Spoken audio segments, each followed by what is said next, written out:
From the Richland County Sheriff's Department. From the South Carolina State Fair. From the ABC Columbia studio. From the ABC Columbia newsroom. From Maine and Gervais, I'm Kimberlei Davis. This is how my family and I spent most of the night. That's right, in the dark, as utility customers are being urged to conserve energy during a cold snap that could strain electricity systems. The results are in, and Democrat Doug Jones has defeated Republican Roy Moore in the Alabama Senate race. Plus, the only senior African-American staffer, Omarosa Manigault Newman, is leaving the White House, and the Postal Service has announced who will be honored on the 2018 stamps. Find out who made the cut. Steph Curry wants to help Diddy buy the NFL Carolina Panthers. Plus, Chick-fil-A supplied food on a Sunday to stranded passengers. So you know something major must have happened. And if you're married, a new study suggests your risk for developing dementia might be lower. You were listening to a warning from Governor Henry McMaster as he issued a state of emergency for South Carolina yesterday as we brace for Hurricane Irma. Tyler Ryan is standing by in the Weather Center with the latest on the path of this massive hurricane, and we'll talk about what you and your family need in a readiness kit. Plus, an autopsy is scheduled for today for a young child and a man who was shot in Columbia yesterday morning. And a second suspect is off the streets, accused of murdering a couple nearly 2 months ago as they sat on their motorcycle. Do a drill with your family. Make sure if you can't get all of these items that we have for you, you certainly have some of them already at home. Go to the stores. Don't panic, but also please listen to those advisories. We are under a state of emergency as of yesterday. Governor McMaster issued that. And Conference Player of the Year, Asia Wilson and the Gamecocks start their run in the SEC tournament today in Greenville. Top-seeded USC takes on Georgia at noon in the quarterfinals, looking for their third straight tourney championship in a row to go with 4 straight regular season titles. Good luck, ladies. At this hour, more than 190,000 people have evacuated from fire zones. More than 5,000 firefighters are trying to battle and contain the flames. Our senior national correspondent, Matt Gutman, is in Ventura with the latest.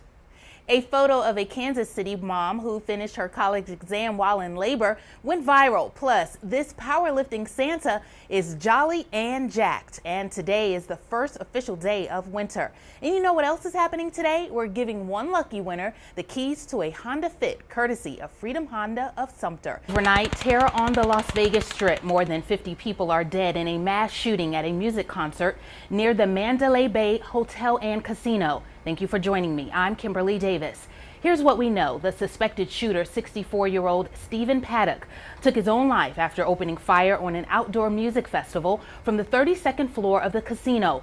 Police are adding that the gunman had a number of long-range rifles in his hotel room. A former person of interest in the shooting was out of the country when the tragedy happened. The president tweeted his condolences following the attack, saying, quote, "My warmest condolences and sympathies to the victims and their families of the terrible Las Vegas shooting. God bless you." Previously, the deadliest mass shooting was the attack at the Pulse nightclub that killed 49 people. We'll have continuing coverage of the deadliest shooting in modern U.S. history on all of our platforms and from our sister station, KTNV-TV in Las Vegas, and on World News Tonight with David Muir. At least 3 people were killed and more than 100 sent to the hospital after an Amtrak train derailed in Washington State Monday morning. Kristen Holmes has new information from Paris County, Washington. A Kansas City, Missouri man is decking the halls to the tune of 21 Christmas trees. And as Kat Reed explains, it's benefiting a good cause. Guessing the worst computer password of 2017 is as easy as 1, 2, 3, 4, 5, 6. Come on, people, let's be original. Once again, the number combination made the top of the list. That's according to Splash Data, a password management provider. Speaking of password, that took the number 2 spot.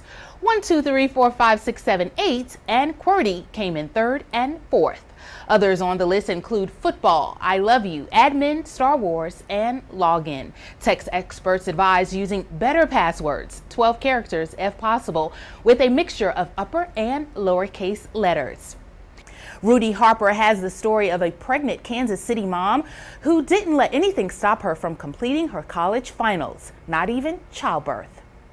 The North Pole meets the North Swole as this powerlifting Santa aims to compete for the World's Strongest Man competition. Jeremy Roth has more. Donald Trump says Sunday's mass shooting at a Texas church isn't a gun situation, but instead, quote, a mental health problem. He made the comments during a joint press conference in Tokyo with Japanese Prime Minister Shinzo. Mr. Trump was asked if he would consider gun control measures in the wake of the shooting, which left at least over 24 people dead. A Texas man is accused of leading Kershaw County deputies on a high-speed chase, despite having flipped his car over multiple times. 18-year-old Malik Shoulders is charged with failure to stop for blue lights, possession of marijuana, driving without a valid driver's license, and speeding in excess of 25 miles per hour over the speed limit. According to deputies, Shoulders reached speeds of 105 miles per hour while traveling on Interstate 20 before coming to a stop in a strip mall off US 1. Authorities say he was taken into custody after a struggle with the deputy when he refused to exit the vehicle. Apple users rejoice. The latest iPhone is now on sale. The iPhone X, priced at $999, will be in Apple stores today across the world.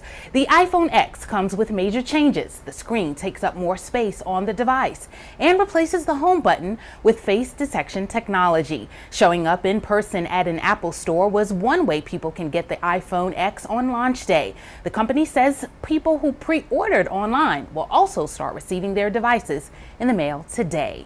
Joining me in studio is Staff Sergeant Crystal Scott. She's with the South Carolina Air National Guard. Yes. Thank you for your service. We're right outside the Ellison building. It's a very hot day here at the South Carolina State Fair, but we're looking forward to seeing you. From sweet to elite, now to the Final Four. It's a good day to be a Carolina fan. Both South Carolina and North Carolina making it to the next round in NCAA tourney play. And here at home, it's been Final Four frenzy. South Carolina beat Florida 77-70, and the Gamecocks are headed to the Final Four for the first time in the program's history. Here's a recap of reactions to the win. While the weather was perfect, the Weather Channel shot was anything but. It's been 13 years since Disney and Pixar released The Incredibles. Rick Damigella has a sneak preview of the sequel in today's Hollywood Minute. Millions of fans taking to social media. The hashtags Take a Knee or Take the Knee sparked 3.8 million tweets over the weekend. Some of those supporting the protests, others against it. ABC's Gio Benitez is in Maryland outside the Redskins Stadium with the latest. That was Nick Watt reporting from Los Angeles. Several movies are opening this week, like The Dark Tower, Kidnapped, and Detroit. But if you're looking for something to do tomorrow and going to the movies is not in the cards, head over to Cornerstone in Orangeburg for an evening of entertainment, food, and philanthropy. And you'll likely see these Tinseltowns and ATL celebs: Dr. Maurice Lee, China, Flex, and Michael McFadden. Earlier today, several dozen people worked up a sweat in honor of a Richland County Sheriff's deputy who died protecting America's freedom while serving in the National Guard. First Lieutenant Ryan Rawl was killed in Afghanistan by a suicide bomber in 2012. And each year, on the 4th of July, the Sheriff's Department hosts a CrossFit-style event to honor Rawl, military service members, and first responders. The two-member team challenge took place along the State House grounds. An early morning stabbing has left one man with life-threatening injuries. Deputies with the Richland County Sheriff's Department say the victim was found in the parking lot of the Yorktown Court Apartments, located in the 7600 block of Garner's Ferry Road, around 1 this morning. Deputies say the man was stabbed multiple times. If you have any information that could help investigators in this case, call Crime Stoppers. The number 888-CRIME-SC. We'll bring you the latest on Comey's testimony and reaction tonight on the news at 6, abccolumbia.com, and on World News Tonight. A Lexington County man is behind bars accused of trying to burn down a Chapin home Tuesday morning with his family inside. 47-year-old Mark Bell allegedly doused gasoline on several family members and on the floor of the home. According to arrest warrants, family members were able to get a cigarette lighter and gasoline out of Bell's reach before he was able to ignite the blaze. Nearly 1,000 soldiers graduated from Fort Jackson today, and one of them just so happens to be the 5 millionth soldier trained at the post. Hear from the Army's Chief of Staff, General Mark Milley, tonight. And how about those NBA Finals? The Warriors are celebrating a big win in Cleveland as Steph Curry and the Golden State Warriors walked away with Game 3 of the NBA Finals in the Cavaliers' home state. ABC's TJ Holmes was there and has more from Quicken Loans Arena. The pastor and church members at Columbia's Bethel AME Church are wondering why someone would steal their historical marker. The marker was stolen last week from in front of the building located on Sumter Street. Our Gabrielle Franklin spoke with the pastor and one of the church's members. The White House says Omarosa Manigault Newman is leaving the administration. Press Secretary Sarah Sanders said the resignation is effective on January 20th, 1 year since Trump's inauguration. Omarosa is a former contestant on the president's reality TV show, The Apprentice. She joined the administration as Director of Communications for the White House Office of Public Liaison. Chick-fil-A broke its golden rule, but it was for a good cause. The Atlanta-based fast food chain is well known for being closed on Sundays. However, when a major power outage crippled Hartsfield-Jackson Airport, Chick-fil-A provided food for the thousands of stranded passengers. Chick-fil-A CEO Dan Cathy personally helped hand out sandwiches.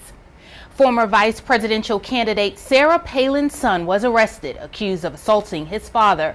Okay, I have a confession. I just shipped my Christmas gifts to my family in New York, and I know I'm not alone, as mail carriers are in the busiest week of the year. And Dwayne Johnson leads a group of avatars for a new generation of Jumanji players in the sequel of the 1995 adventure movie. A teen is charged with assault and battery of a high and aggravated nature after Columbia police say he shot a 13-year-old boy in the upper body at a home on Wild Iris Court Sunday morning.